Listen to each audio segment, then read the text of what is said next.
الأول نفتح الباير نتأكد من رصيد الروبل اللي معايا. زي ما انتوا شايفين انا معايا 13 روبل. طبعا هنخش دلوقتي على الموقع ونشوف لما نحول عليه. الموقع جميل جدا، انت ممكن تحول منه من اول 1 روبل، هيتحول في ساعتها وفي نفس الوقت، وهتشوفوا السرعة معانا بإذن الله. الموقع جميل جدا حتى في شغله. كده احنا دوت شكل الموقع بتاعنا. ندوس على الجنب اللي هي كلمة المهام ديت اللي فيها دايرة حمرا ديت. بعد كده دي فيديوهات احنا بنتفرج عليها لمدة 15 ثانية. هنفتح اول فيديو كده اهوت وندوس عليه بلاي.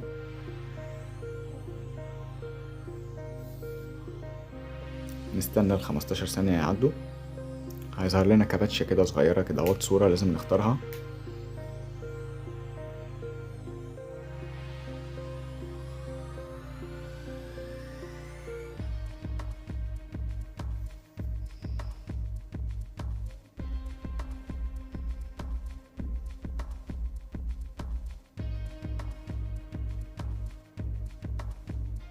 كده خلصوا 15 ثانية. هنختار الصورة اللي في الجنب ديت، نختارها من في كذا شكل اللي جنبي منها، نعلم عليها وندوس اوكي ونرجع ورا.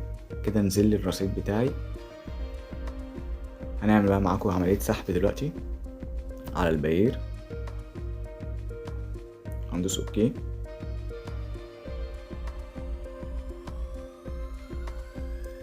تم اهوت السحب في ساعتها، حتى هو جاب لي الرسالة اهوت تمت عملية السحب بنجاح. هنروح دلوقتي بإذن الله على الباير ونشوف سمعت فيه ولا لأ.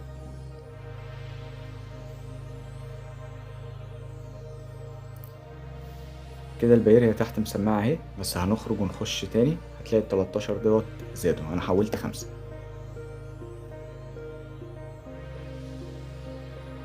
كده خرجنا نخش تاني على الروبل اهي بقت 18 اهي.